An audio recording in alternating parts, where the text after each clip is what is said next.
ನಿಮ್ಮ favourite serials ಈಗ ಟಿವಿಗಿಂತ ಮುಂಚೆ ಸನ್ ನೆಕ್ಸ್ಟ್ ಆಪ್ ನಲ್ಲಿ ಜಾಲಿಯಾಗಿ ಎಲ್ಲರಿಗಿಂತ ಮುಂಚೆ ನೋಡಿ. ಈಗಲೇ ಸನ್ ನೆಕ್ಸ್ಟ್ ಆಪ್ ಡೌನ್ಲೋಡ್ ಮಾಡಿ ಮತ್ತು ಸಬ್ಸ್ಕ್ರೈಬ್ ಮಾಡ್ಕೊಳ್ಳಿ.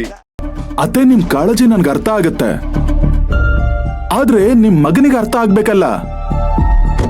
ಈ ಡಾಕ್ಟರ್ನ ನೀವ್ ಕರ್ಸಿದ್ದೀರಾ ಅಂತ ಗೊತ್ತಾದ್ರೆ ಅವನು ರೂಮ್ ಒಳಗಡೆನೂ ಸೇರ್ಸಲ್ಲ.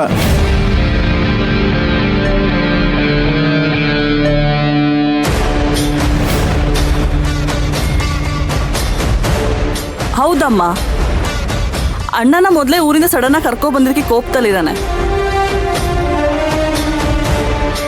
ಈಗ ಅದೇ ವಿಷಯ ಇಟ್ಕೊಂಡು ದೊಡ್ಡ ರಂಪಾಟ ಮಾಡ್ತಾನೆ. ಹಾಗಂತ ಅವನು ಹೀಗೆ ನರಳ್ಕೊಂಡಿರ್ಬೇಕಾ? ನನ್ನ ಮಗ ನೋವು ಅನುಭವಿಸೋದು ನನ್ನಿಂದ ನೋಡೋದಕ್ಕಾಗಲ್ಲ.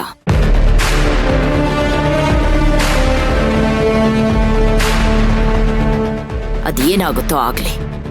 ಮಾಮ್, ಬೆಂಕಿ ಅಂತ ಗೊತ್ತಿದ್ರು ಅದ್ರೊಳಗಡೆ ಕೈ ಇಡೋದು ತಪ್ಪು ಮಾಮ್. ನೀನ್ ನೋವು ಅನುಭವಿಸೋದನ್ನ ನನ್ನಿಂದ ನೋಡೋಕ್ಕಾಗಲ್ಲ. ಹಾಗಾದ್ರೆ ಈಗ ಡಾಕ್ಟರ್ನ ವಾಪಸ್ ಕಳ್ಸು ಅಂತ ಹೇಳ್ತಾ ಇದ್ದೀರಾ? ಈಗ ಅದ್ ಬಿಟ್ರೆ ಬೇರೆ ದಾರಿನೇ ಇಲ್ಲ. ಅವನೇನಾದ್ರೂ ಕೋಪ ಮಾಡ್ಕೊಂಡ್ರೆ ಅವನನ್ನ ಸಮಾಧಾನ ಮಾಡಕ್ಕೆ ಡ್ಯಾಡ್ ಕೂಡ ಮನೇಲಿಲ್ಲ.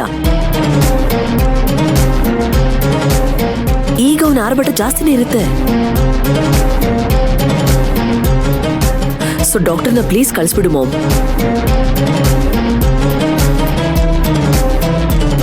ಇಲ್ಲ ಸಮಂತ, ನಾನು ವಾಪಸ್ ಕಳ್ಸಲ್ಲ.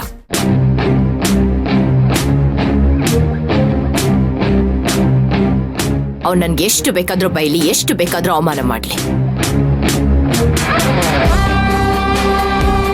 ಅವನಿಗೋಸ್ಕರ ನನ್ಗೆಲ್ಲಾನು ಸಹಿಸ್ಕೊತೀನಿ.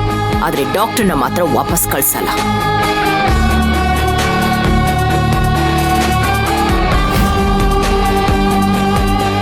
ಅದೇನ್ ನಾವ್ ಯಾಕೆ ಹೇಳ್ತಾ ಇದೀವಿ ಅಂತ ನಿಮ್ಗೆ ಅರ್ಥನೇ ಆಗ್ತಿಲ್ಲ. ಸರಿ, ಒಂದ್ ಕೆಲ್ಸ ಮಾಡಿ, ನೀವು ಡಾಕ್ಟರ್ನ ಅವನ ಹತ್ರ ಕರ್ಕೊಂಡು ಹೋಗ್ಬೇಡಿ, ನಾವೇ ಕರ್ಕೊಂಡು ಹೋಗ್ತೇವೆ. ಡಾಕ್ಟರ್ನ ನಾವೇ ಕರ್ಸಿದೀವಿ ಅಂತ ಹೇಳ್ತೀವಿ. ಯಾವುದಕ್ಕೂ ನೀವಿಲ್ಲೇ ಇರಿ, ಓಕೆನಾ? ಅವನ್ ಸಮಸ್ಯೆ ಏನು ಅಂತ ತಿಳ್ಕೊಬೇಕಲ್ವಾ? ಅದನ್ನ ನಾವೇ ನಿನಗೆ ಇನ್ಫಾರ್ಮ್ ಮಾಡ್ತೀವಿ ಮಾಮ್. ನೀನ್ ಸುಮ್ಮನೆ ಇದ್ಬಿಡು. ರೀ, ಬನ್ನಿ ಹೋಗೋಣ. ಡಾಕ್ಟರ್, ಬನ್ನಿ ಹೋಗೋಣ. ಆಯ್ತು, ಬನ್ನಿ.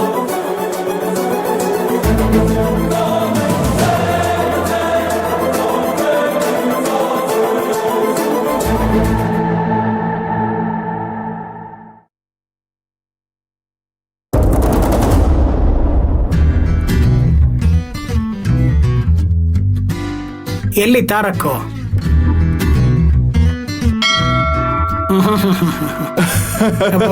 ಯಾಕೆ ಡಾಕ್ಟರ್ ಸಾಹೇಬ್ರೆ, ಬಂದ ತಕ್ಷಣ ಎಣ್ಣೆ ವಾಸನೆ ಮೂಗುಗ್ ಹೊಡಿತಿದ್ಯಾ?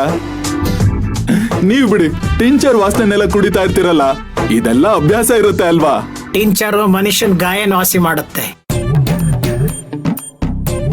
ಆದರೆ ಡ್ರಿಂಕ್ಸು ಮನುಷ್ಯನ್ ಕಾಯಿಲೆನ್ ಜಾಸ್ತಿ ಮಾಡುತ್ತೆ. ಆದ್ರೆ ನಮ್ ತಾರಕನಿಗೆ ಎಲ್ಲಾ ರೋಗ ವಾಸಿ ಆಗೋ ತೀರ್ಥ ಅಂದ್ರೇನೆ ಇದು. ಅಂದ್ರೆ ಅವ್ನ್ ಕುಡಿಯೋದ್ ಬಿಟ್ಟಿಲ್ವ ಇನ್ನು?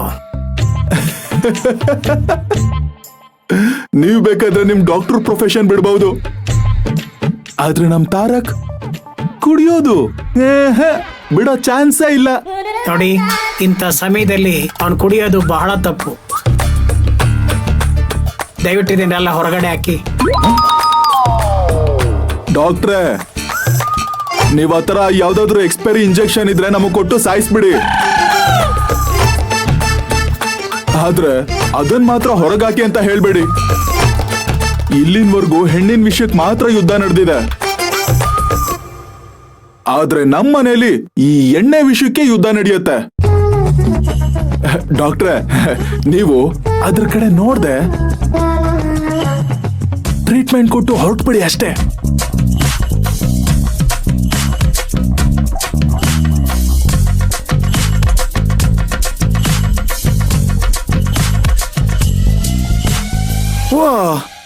ಏನಿದು ಫ್ಯಾಮಿಲಿ ಡಾಕ್ಟ್ರು?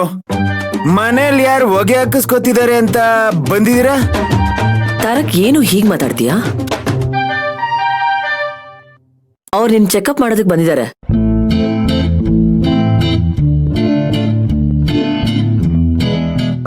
ಸಾರಿ ಡಾಕ್ಟರ್, ಯಾರೋ ನಿಮ್ಗೆ ರಾಂಗ್ ಇನ್ಫಾರ್ಮೇಶನ್ ಕೊಟ್ಟಿದ್ದಾರೆ. ಇಲ್ಲಪ್ಪ, ಈ ಕಡೆ ಬಂದಿದ್ದೆ, ಹಾಗೆ ನಿಮ್ ಮನೆಗ್ ಬಂದಿದ್ದೆ, ವಿಷಯ ಗೊತ್ತಾಯ್ತು.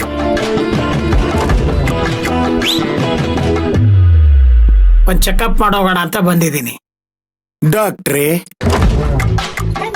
ನನಗೆ ಏಟ್ ಬಿದ್ದು ಸ್ಟಿಚಸ್ ಹಾಕಿರೋದು ಹೊಟ್ಟೆ ಹತ್ರ. ನೀವ್ ನೋಡಿದ್ರೆ ನನ್ ತಲೆಗೆ ಪೆಟ್ಟು ಬಿದ್ದಿರೋ ತರ ಮಾತಾಡ್ತೀರಾ.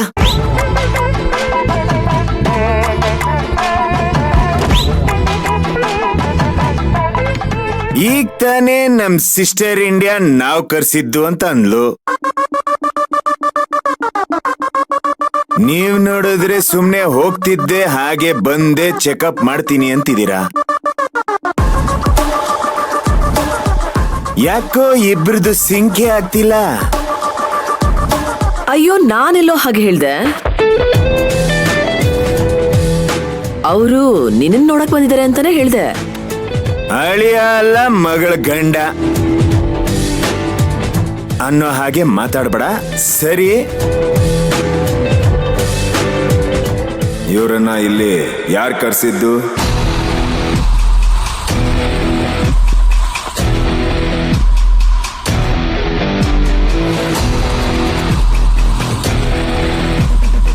ಅಲ್ಲ, ಮುಖ ನೋಡ್ಕೋತಿದ್ರೆ ಕರ್ಸಿರೋರ ಅಡ್ರೆಸ್ ಸಿಗುತ್ತಾ?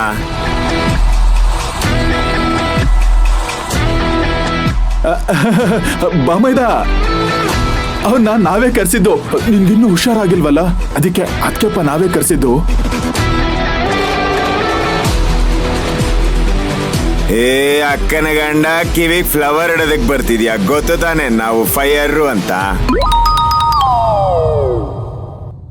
ನಿಜ ಏನು ಅಂತ ಒಪ್ಕೊಂಬಿಡು. ನಿಜವಾಗ್ಲೂ ನಾವೇ ಕರ್ಸಿದ್ದು ಕಣೋ. ನನ್ ತಮ್ಮ ಹೀಗ್ ನರಳಾಡ್ತಿರೋದನ್ನ ನೋಡೋದಕ್ಕೆ ಬೇಜಾರಾಗಲ್ವಾ? ನೀನ್ ಬೇಗ ಹುಷಾರಾಗ್ಬೇಕು ಅಂತ ಅಕ್ಕಾಗಿ ನನಗೂ ಆಸೆ ಇರಲ್ವಾ? ಅದಕ್ಕೆ ನಾವೇ ಕರ್ಸಿದ್ದು.